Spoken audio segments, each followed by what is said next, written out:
와. 네, 반갑습니다. 오늘 이렇게 어렵고 힘들게 한 자리에 모였습니다. 네, 약간 녹음실이 덥기도 하고 또 녹음 장비에 대한 아쉬움도 살짝 있지만 우리의 2%의 아쉬움을 우리의 화려한 말빨로 한번 채워보는 시간들을 가지려고 하고요. 어쨌든 간단하게 저희가 처음 시작하지만 게스트분들의 소개가 있어야 될 것 같습니다. 제 옆쪽에 계신 분부터 게스트 소개 간단하게 해주시면 좋겠습니다. 네, 안녕하십니까. 한때 목요일의 남자 나무처럼 살고 싶다로 전북방송에서 만나 뵀었는데요. 벌써 한 1년 넘은 것 같습니다. 이 방송을 누가 들을지는 모르겠지만 많은 분들이 들을 거라 생각을 하고 저는 인터넷에서 닉네임이 지편전 대제학으로 통하고 있고요. 꿈꾸는 사람 책 작년에 함께 참여하게 됐고 중학교 1학년과 중학교 3학년 한참 무럭무럭 꿈을 키워나가고 있는 말썽쟁이 아이들을 키우고 있는 새 아이의 아빠 오승옥입니다. 반갑습니다. 화려한 이 시작을 하시는데요. 그 지편전 대제학 사실은 이제 직급이잖아요. 그렇죠. 네, 어쨌든 이 방송을 저희가 하는 타겟층은 우선은 학부모들이 많이 될 것 같고요. 네. 요즘 젊은 애들은 이미 영상에 익숙해져가지고 유튜브를 많이 들어서 근데 어쨌든 아이들도 좀 들을 수 있게끔 눈높이는 낮추되 메인 타겟이 되는 거는 학부모들로 좀 잡아보자 이런 생각을 조금 저는 좀 하고 있는데 어쨌든 대제학 익숙하지 않을 것 같아요. 지편전이라는 조직도 좀 익숙하지 않을 수 있고 지편전에 대한 약간의 이해와 대제학에 대한 포지션도 얘기해 주시면 감사할 것 같습니다. 알겠습니다. 지편전 하면 일단은 세종대왕 하면 한글을 창제했고 세계문화유산으로 등재가 되어 있고 세계에 자랑할 수 있을 만한 우리나라의 가장 큰 문화유산이라고 다들 알고 있을 거라 생각을 하고 그 한글을 창제한 곳 그곳이 조선시대 지편전이라는 곳이고요. 네, 쉽게 얘기하면 어쨌든 정부 기구이기도 하고 연구소 같은 그렇죠. 느낌의 그런 어떤 정책 연구소 같은 걸로 이해하면 되죠. 지금으로 보면. 그렇긴 한데 네. 제가 개인적으로 업을 하고 있는 곳의 상호 중에 일부가 지편전입니다. 아, 네. 검색하면 나오겠네요. 네, 네. 그리고 그 지편전의 수장 네. 이를테면 왕의 명을 받고 지편전 학사들을 이끄는 직급이 정확히는 모르겠는데 종이품 판서급 정도 네. 또는 정승 바로 밑에급 정도 되는 네. 그 직책이 대제학이고요. 네. 바로 밑에가 이제 뭐 부제학 요 정도 이렇게 될 것 지금으로 같아요. 얘기하면 약간 교육부 장관 같은 느낌이라고 아, 이해할 수 예. 있을까요? 딱입니다. 네. 그리고 제가 사실은 대제학에 익숙해졌던 거는 정도전이라는 인물 때문에 대제학 출신이잖아요. 아, 예, 그렇죠. 그리고 사실은 그 교육부서기 때문에 어떻게 보면 관료들에 대한 인사, 평가라든지 왕을 교육하는 업무도 일부에서는 대제학에서 많이 역할을 하기도 했었고. 그렇죠. 한때는 대제학이라는 직급이 성균관을 총책하고 있는 분의 직급도 대제학이라고 했었고 사원부, 사관원, 언론, 조선시대 네. 3부 언론을 총괄하는 직급도 대제학 정도 네. 대제학이라고 부르기도 했다라는 거 들었는데 네. 검색을 해서 정확히 알 수 있는 분은 제 말에 실수가 있으면 네. 댓글로 네, 달아주시면 네, 네. 좋겠습니다. 감사합니다. 어쨌든 그럼 저희가 부를 때는 대제학님으로 부르면 될까요? 아, 그럼 영광이죠. 아, 네, 좋습니다. 저희는 어차피 꿈을 얘기하고 비전을 얘기하기 때문에 저희가 그럼 대제학님으로 대제학 탄생했습니다. 네, 네. 대제학님 감사합니다. 그럼 제가 어쨌든 저 소개도 좀 해야 될 것 같은데 저의 이름은 하재웅이라고 하고요. 원래 좀 다양한 직업과 다양한 일을 좀 하고 있어서 한 번에 얘기하기보다는 지금 진행을 하면서 팟캐스트도 몇 개 운영을 했었고 이전에 뭐 취업 저격부터 시작해서 세상의 모든 똘끼 그다음에 지구마을 이장입니다부터 시작해서 그런 활동도 했었고 그다음에 이제 사업도 전동 킥보드 관련된 사업도 하고 있고 해외의 ODA라 그래서 해외 원조 개발 업무를 지금도 하고 있고 다음 달에 그래서 또 출장 가야 돼요. 다다음 달에 또 출장 가야 돼요. 보고서 또 써달라고 막 계속 압박받고 있고 그러면서 또 학교 교육 관련돼서 세계 시민 교육이라든지 진로 교육 관련돼서도 하고 있는 일이 있고 그다음에 또 지역 마을에서 무슨 그 프로젝트 같은 것도 몇 개 진행하는 게 있어서 네 이거 멀티플레이어라고 하죠. 뭐 너무 잡다하다라고 보실 수도 있는데 어쨌든 장단점이 있는 것 같아요. 진로를 얘기하면서는 장점이 많은 것 같아요. 네, 와이프한테는 바가지를 좀 받고 있고 현실성이 없다는 이유로 네 이렇게 얘기하고 있는 저는 대제학이라고 얘기하셨으니까 저는 그러면 이전에 했던 세모돌이라는 이름을 쓰도록 하겠습니다. 세모돌. 어떤 뜻이죠? 세모돌은 제 그 팟캐스트 이름인데 세상의 모든 똘끼. 그래서 저 그 세모돌을 만들었던 이유는 자꾸 세상에서 새로운 도전이 필요하다. 도전에 대해서 좀 더 응원하고 격려하자. 이런 것들이 좀 필요하지 않을까라는 제 바람에 의해서 세모돌 뭐 이런 이름으로 좀 불러주시면 감사하겠습니다. 네, 그 다음 알겠습니다. 소개 부탁드리겠습니다. 네, 안녕하세요. 저는 정읍의 결혼 이주 여성으로 살고 있는 갑자기 왜 이렇게 네, 소개 안 해주시죠? 갑자기. 대화하실 때는 원래 그러니까요. 굉장히 임팩트 있고 힘 있으신 분이시잖아요. 그러네요. 네. 저 팟캐스트가 처음이라 네네. 그런 것 같습니다. 네, 저는 서울에서 태어나서 한 29년 살다가 그것도 강남에서 주로. 네, 네. 뭐 그렇습니다. 강남 8학군에 네, 네, 네. 아무 의미가 없다는 거 네. 제가 증명하는 가진 자의 또 이 말이라고 할 수도 있죠. 네. 그렇고 그 이후에 뭐 해외 주재원으로도 좀 생활을 하고 주로 어떤 나라에서 가장 오래 계셨죠? 벨기에, 벨기에. 브뤼셀에 좀 오래 한국에서는 있었습니다. 많이 익숙하지는 않은데 네. 나중에 시간이 되면 또 벨기에 토크에 대해서도 또 떠들도록 하겠습니다. 그렇죠. 벨기에 또 제가 생각하는 제 2의 고향이랄까요. 아. 네, 그래서 드릴 말씀이 많습니다. 네. 이후에는 정읍으로 내려와서 아이들 쌍둥이보다 어렵다는 네, 연년생 아들 둘을 키우고 있으며 직업으로는 지금 정읍시 도시재생 쪽 일을 담당하고 있고요. 네. 그 전에는 마을 만들기, 네, 농촌 분들에 대한 지원 사업들 네, 이런 일들을 좀 했었고 정읍에서도 하고 뭐 전라북도 쪽 일을 위해서 전주에서도 일을 했었습니다. 네. 그리고 제 별명 얘기하시는데 뭐 어마어마해가지고요. 네, 저는 한때 마을의 여신? 네. 보이는 마을의 라디오가 아니죠. 여신으로? 네, 네네네. 그렇습니다. 음. 그때 아까 저희 우리 대장님 말씀하신 그런 방송에서 네. 마을 전라북도 곳곳에 있는 마을들 소개하는 방송을 진행을 했었어요. 네. 그래서 이장님들 모셔서 토크도 진행하고 패널에서 진행자가 되는 네. 이른바 쉽지 않은 코스를 밟기도 했지만 짧은 기간만 했습니다. 네네. 지금은 뭐 정읍시 도시재생 쪽 일을 하면서는 직급은 팀장인데 제가 들었을 때 제일 좋고 와닿는 건 사실은 방국장이에요. 네, 사무국장이 계속 했어서 그런 것도 있고 이 뭐랄까요 액센트가 마음에 들더라고요. 그래서 저는 그냥 방국장 해주시면 네. 알겠습니다. 감사드리겠습니다. 네. 방국장님, 네. 네 반갑습니다. 그 하나만 더 질문할게요. 어쨌든 뭐 나중에 또 개별적인 인터뷰가 있을 수도 있긴 하지만 전공과 어쨌든 지금 하고 있는 일과의 연계성들에 대해서 조금 얘기해 주시면 좋을 것 네. 같은데 원래 대학교에서 공부했던 건 어떤 거고 그러면서 어떻게 풀려가지고 지금의 이 도시재생까지 오셨는지도 살짝 언급만 네. 오늘의 인트로니까. 네. 저는 제 학교에서는 영문학을 전공을 했어요. 근데 영문학을 가게 된 계기도 사실은 어느 과를 가고 싶은지를 모르겠더라고요. 그래서 그러면 국문과를 가야겠다 생각했더니 정말 다 같이 국문과 가면 밥 먹고 못 산다고. 그래서 애매할 땐 영문과다. 그래서 정말 아무 생각 없이 점수 맞춰서 영문과에 진학을 했는데 대학 다니는 동안에 저는 계속 해외에서 뭐 아까 우리 세모돌님 얘기하신 것처럼 해외 봉사나 워크캠프 활동들을 했어요. 그러면서 해외에서 뭔가 일을 해보고 그런 사람들하고 교류하고 이런 거에 대한 재미를 느꼈던 것 같아요. 그러다 보니까 자연스럽게 또 영문학도 중에서는 제일 못하지만 그래도 영어를 좀 해서 해외 마케팅하는 일을 맡아서 일을 좀 했었고요. 그 일을 한 7년여 동안 하면서 또 기회가 좋아서 해외 주재원으로 유럽 지사에서 파견 근무도 하고 또 마지막 최종 근무지 사실 터키 이스탄불이에요. 그러니까 그런 데서 살아보는 경험도 가지게 됐고요. 그 이후에 또 정읍에 내려와서 살면서 마을 만들기라고 하는 전혀 전공이나 했던 일하고 다른 일을 하게 됐고 또 그걸 타고 방송이라고 다 하다가 또 이제는 도시재생이라고 하는 정말 이과생들만 할 수 있는 일이 아닐까 하는 일에 매진하고 있습니다.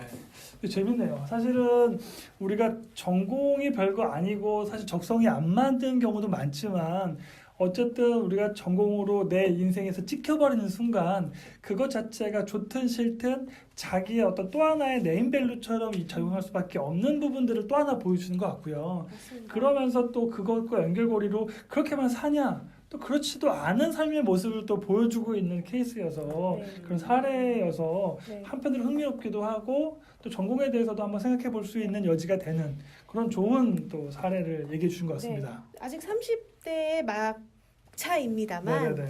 인생이 되게 저한테는 긴 것 같아요. 음. 그러니까 인생 길고 경험하고 또 실패할 시간도 굉장히 많으니까 네 망했다고 생각하지 마요. 와 거기까지. 네, 그거는 여기까지. 뒷부분에 얘기할 거를 너무 빨리 여기까지 나가시면 하겠습니다. 네 너무 빨리 결론으로 나가시면 갔나요? 네 너무 빨리 이상입니다. 나가시면 약간 워워워워워 네 그다음 또 저는 별명을 계속 고민했는데 네. 결국에는 생각을 못 해냈어요. 실망해도 되고 뭐 편하신 대로. 실명을 하지 않겠습니다. 네네네. 저도 장기자. 네, 그럴까요? 네. 네, 저는 한 정읍에서 8년 정도 네. 일을 했고요. 여기 계신 분들이 저를 알게 된 계기가 장기자로 아셨으니까 네. 저도 장기자로 부를 때가 제일 편해요.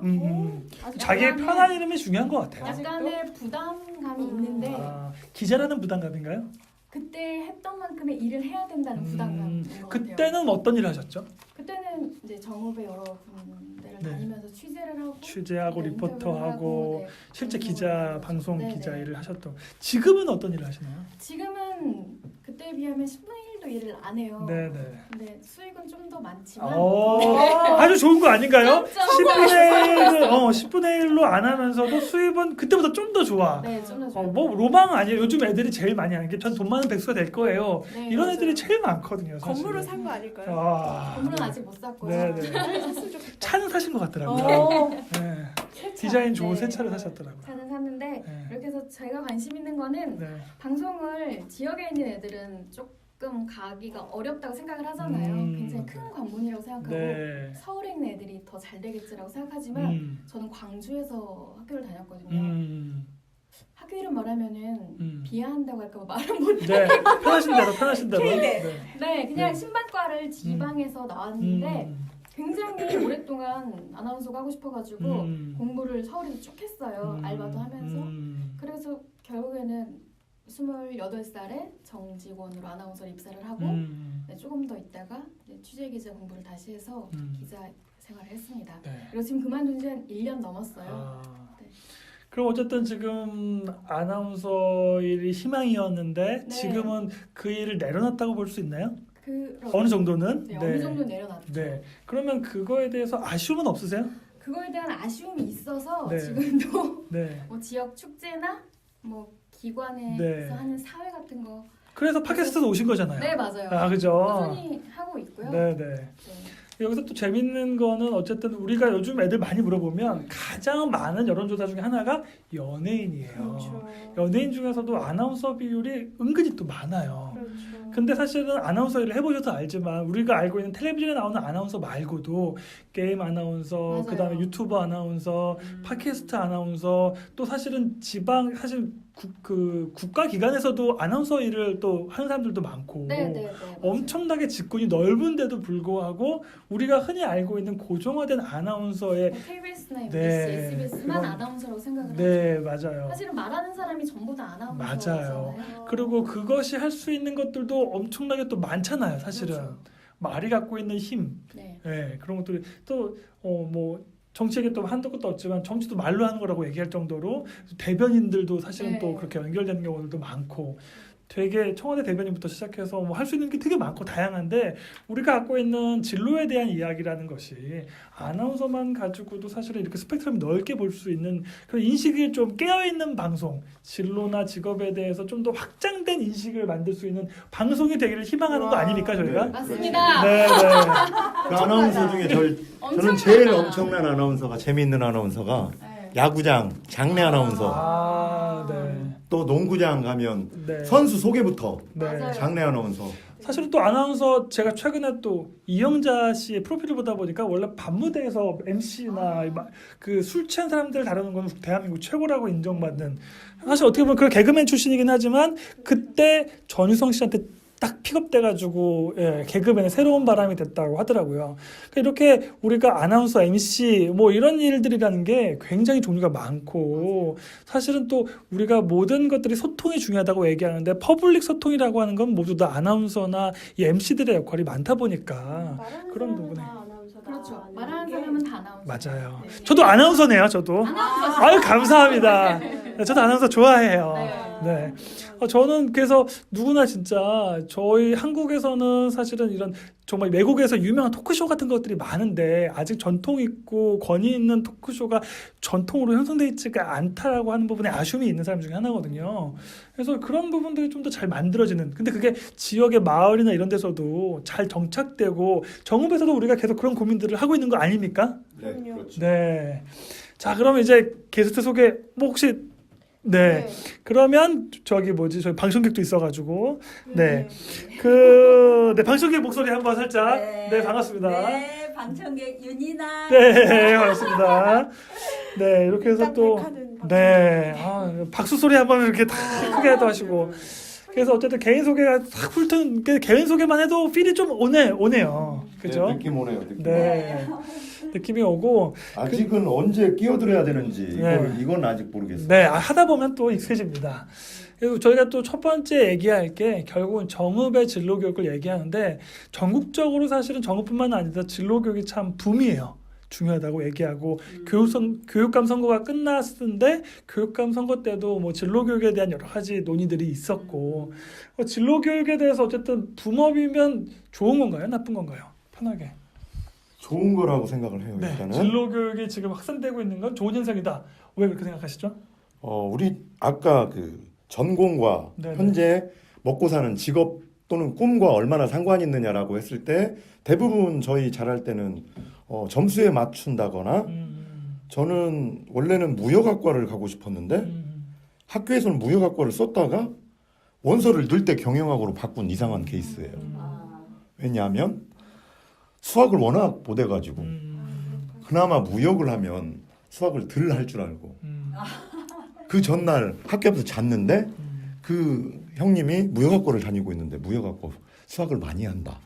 그래서 경영학과로 바꿨는데 가봤더니 경영학은 수학이 더 많더라고. 막 이를테면 이런 거였어요. 그런데 지금 뭐 저는 중1, 중3 아이 이제 막 꿈을 키워나가고 있는 이 시점에 있는 아이들이어서 어쨌든 부모와 그 아이가 진로에 대한 고민의 틀을 서로 의논하는 것이 한계가 좀 있다라는 게 그래서 뭐 초등학교 벌써 4, 5학년만 돼도 학교에 창체 시간 뭐 이런 걸 활용해서 진로 교육을 은근히 좀 하더라고요. 근데 그렇긴 하지만 좀 아쉬운 거는 뭐 자벌드니 이런 단순한 직업에 대한 이해, 진로가 본인의 꿈, 미래에 대한 고민들을 조금 구체화하거나 조금 더 키워나가는 방식이 아니라 너는 커서 뭘 해서 벌어먹고 사느냐 결론은 그걸로 귀결돼 너의 꿈은 뭐냐 그러면 나는 선생님이요 의사요 이렇게 대답하는 경향이 다분한데 그래서 진로교육은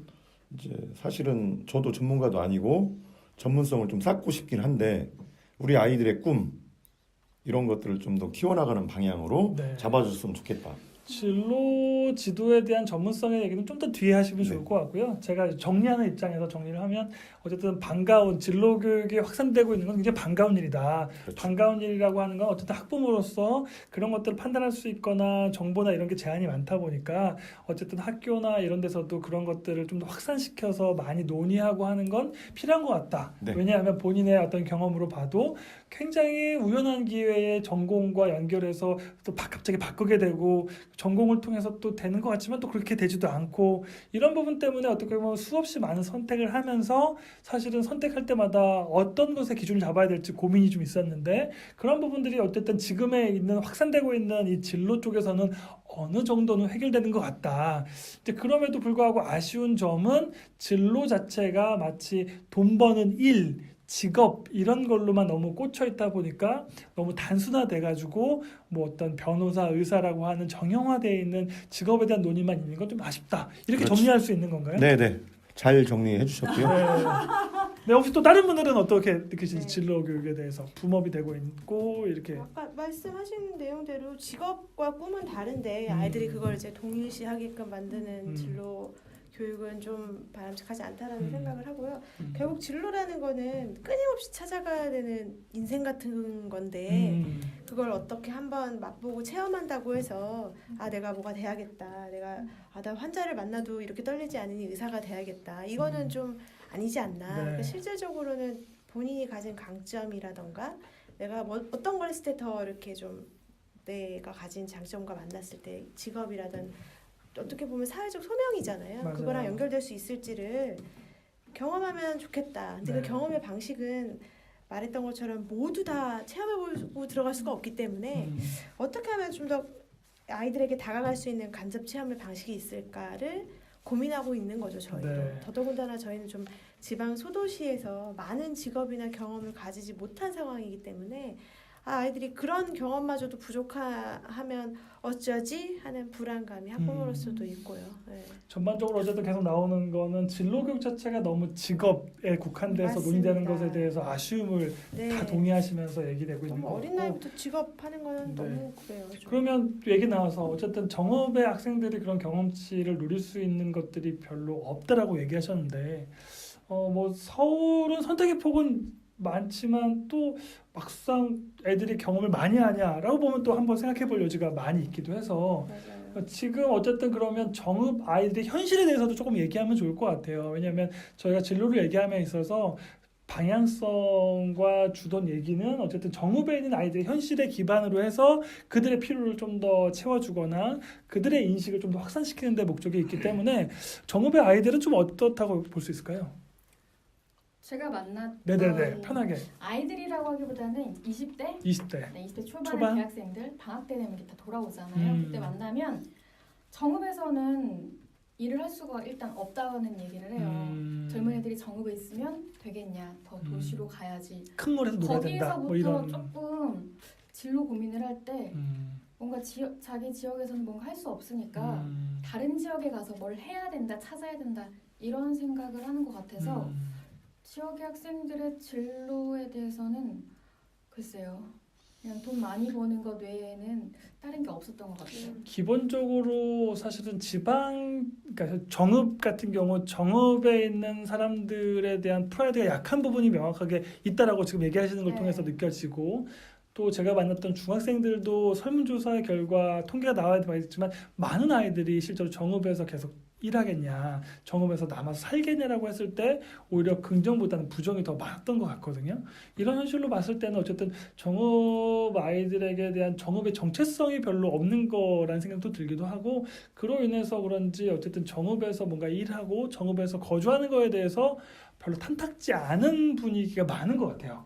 맞나요? 다 동의하시나요? 네, 그런 것 같아요. 100%는 아니지만 네. 그런 문화도 있는 것 같아요. 이를테면 문화적으로 문화, 연예 또는 문학 다양하게 공부를 하고 또 해외 체험도 있고 그래서 20대 후반에 30대 초반에 지역에 내려왔지만 마치 부족해서 내려온 실패해서 또는 맞아요. 조금 뭐가 잘 안 됐구나 그래서 내려왔구나. 이를테면 최근에 동이문이라고 하는 공연팀 굉장히 훌륭했죠. 한예종 네. 출신 아이들인데 정읍 출신 아이들이에요. 오. 그리고 굉장히 훌륭한 친구들인데 지역 안에서 자기들끼리 이를테면 프로젝트 그룹일 수도 있고 또는 그걸 통해서 약간의 뭐 공연비라든지 이런 걸 사실은 생활비 정도 수준밖에 안 되지만 지역 안에서 문화를 통해서 자생을 스스로 해보겠다라는 친구들인데 몇 차례 만나보고